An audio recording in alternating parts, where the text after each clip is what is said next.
কোথায় এসেছিস?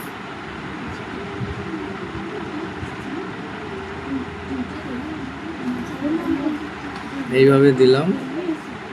এবার তুমি এটা করো, আমি যেমনভাবে দেখালাম ঠিক এখানে যেমনভাবে দিলাম রঙটা তুমিও দেবে।